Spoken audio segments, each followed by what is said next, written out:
នឹងអាគារពាណិជ្ជកម្មជាច្រើនទៀតប៉ុន្តែឥឡូវនេះគឺក្របកំភ្លើងសត្រូវឈ្លានពានគេអត់មានសំណៅទៅលើបតិទាហាននេះបាទអត់សំណៅទៅលើបតិទាហាននេះគឺបានន័យថាគឺកំតិច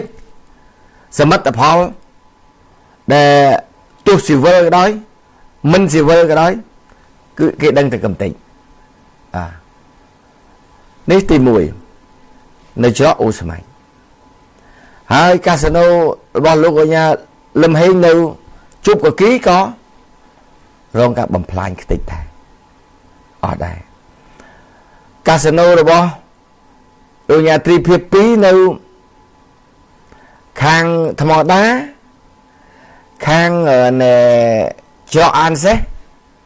ក៏ខ្ទេចដែរបាទអញ្ចឹងនេះជាសមិទ្ធផល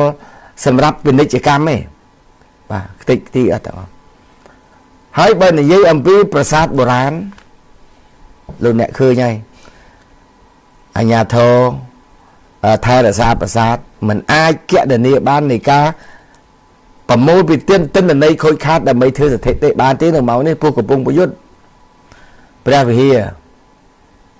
ក្របកំភ្លើងផ្លោងនៅតែបន្តខ្ទេចខ្ទីគ្មានសល់ប្រាសាទតាកបីលែងស្គាល់ជារូបរាងប្រាសាទទៅហើយបាទលែងស្គាល់ទៅហើយយើងឃើញនៅក្នុងបណ្ដាញសង្គមមកពីខាងភាគីថៃដែលព័ត៌មានខាងថៃគេថាអត់អីទេខ្ទេចសិនចោះគេរែងគេថា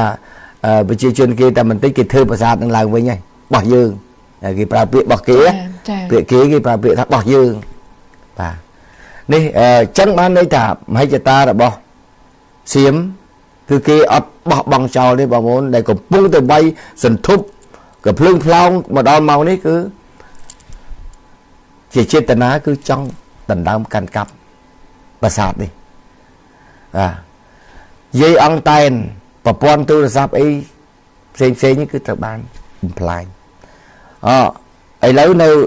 ខាងស្អែមនៅខាងព្រះវិហារកន្លែងតំបន់មួយចំនួនផ្ដាច់ភ្លើងអស់ហើយដោយសារតែក្របកំភ្លើងផ្លោងត្រូវដែលបកគោលភ្លើងគោលអីដាច់រលំតិចទីចា៎នេះហើយអត្តពលសង្គ្រាមបើបានជាកម្ពុជាអត់ចង់ជួបនឹងគឺដោយសារតែវាធ្លាប់ឆ្លងកាត់ធ្លាប់ហែលអស់ហើយបាទតែថៃទេដែលអត់ធ្លាប់ប្រជាជនថៃទេដែលអត់ធ្លាប់ហ្នឹងហើយបានជាកម្ពុជាដែលធ្លាប់ហ្នឹងហើយបានជាទៅកន្លែងតាណាដាក់អសរនៅលើហ្នឹងអរគុណសន្តិភាពចា៎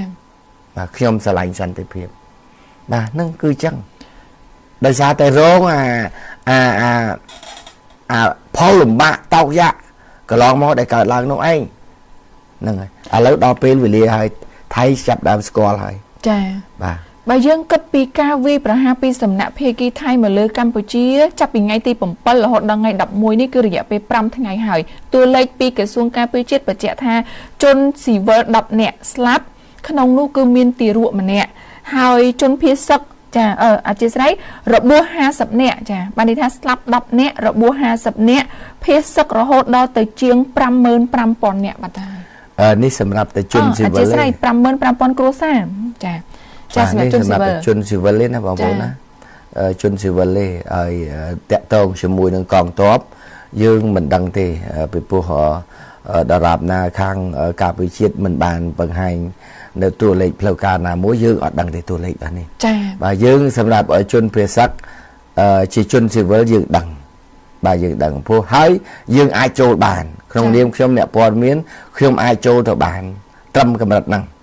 បាទហ្នឹងហើយបើសិនជាចូលទៅជួរមុខកំពុងតែប្រយុទ្ធហ្នឹងអាហ្នឹងតតែកា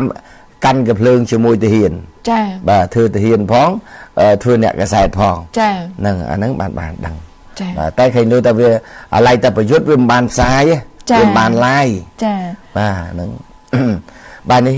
គឺកន្លែងទីតាំងជនភេសកដែលត្រូវបានរកកន្លែងទីតាំងថ្មីហើយកន្លែងជនភេសកមួយចំនួនចាស់ដែលកន្លងមកហ្នឹងគឺអត់ឲ្យនៅកន្លែងនឹងតទៅទៀតទេព្រោះវាទំហំនៃការផ្ទុះ នៅលើកទី2នេះគឺខុសពីអាក5ថ្ងៃលើកទី1បាទខុសគ្នាពីព្រោះ5ថ្ងៃលើកទី1នោះគឺមានយន្តហោះដែរប៉ុន្តែមិនដល់កម្រិតទម្លាក់ចូលក្នុងដែនអធិបតេយ្យភាពរបស់កម្ពុជាជ្រៅទេម្ដងនេះជ្រៅបាទម្ដងនេះជ្រៅហើយនឹងគម្រាមកំតិចសមិទ្ធផលរបស់កម្ពុជានៅខាងក្នុងទៀតផងបាទនេះបានជាធ្វើឲ្យមានការផ្លាស់ប្ដូរសម្រាប់ជំរុំជនភេសជ្ជៈបាទចាអរគុណបងស្រីសុភាចាជំរាបសួរលោកពូខ្ញុំសូមសំណូមពរដល់ក្រសួងអប់រំខាងក្រុងសេរីសុភ័ណ្ឌសូមមេត្តាផ្អាកការសិក្សាថ្នាក់បឋមសិនទៅក្មេងតូចរកផ្លូវមកផ្ទះអត់ឃើញទេចាគាត់បារម្ភកូនណាស់ចាសេរីសុភ័ណ្ឌនៅក្នុងទីរួមខេត្តដែរចាក្រុងសេរីសុភ័ណ្ឌគាត់បារម្ភទីរួមខេត្តចាអត់អីទេក្មួយស្រីព្រួយបារម្ភហ្នឹងត្រូវហើយក៏ប៉ុន្តែប្រហែលជាអាជ្ញាធរគាត់មើលទៅឃើញថាហានិភ័យអត់ទាន់ខ្ពស់នៅក្នុងពោះកន្លែងសេរីសុភ័ណ្ឌវាក្នុងទីរួមខេត្តឧត្តរមានជ័យប្រទេសមានជ័យបើវាឆ្ងាយវាអត់ទាន់មានហានិភ័យខ្ពស់បានជាអាជ្ញាធរគេថារៀនសិនទៅណាប៉ុន្តែបើសិនជាគេមើលឃើញថាហានិភ័យថាកាន់តែគៀកកាន់តែក្បែរហើយប្រកាសជាគេផាកអីក្មួយចាពូគិតអញ្ចឹងចាបាទជាមតិបរដ្ឋមួយទៀតមុននឹងបិទវគ្គទី2នេះចាប្រិមិត្តគណនី Facebook ឈ្មោះលខោនបាសាក់ចម្រើនគុន្ធាខេត្តតាកែវគាត់ថាលោករដ្ឋាយើងគួរដាក់ទង់ជាតិតាមផ្ទះតាមព្រំដែនទូទាំងប្រទេសតែម្ដងនៅក្នុងពេលនេះចាសម្ដែងការគ្រប់គ្រងអានឹងជាទឹកចិត្តរបស់បងប្អូនដែលស្រឡាញ់ជាតិការពារពូនភាពដែនដីហើយនឹងគ្រប់គ្រងវិរៈកងទ័ពរបស់យើងនឹងគ្រប់គ្រងរដ្ឋាភិបាលដើម្បីការពារប្រទេសជាតិឲ្យបានរឹងមាំគឺបងប្អូនធ្វើអត់មានអីខុសទេចាបាទធ្វើអត់មានអីខុសទេលើកទៅបើអ្នកណាគេលើកក៏លើកទៅអ្នកណាមិនលើកក៏ហីទៅបាទអញ្ចឹងអាស្រ័យទៅដោយការស្ម័គ្រចិត្តរបស់បងប្អូនចាបាទអរគុណពេលមិត្តតោះសូមពេលសម្រាប់បន្តិចសិនសម្រាប់វគ្គទី2បាទ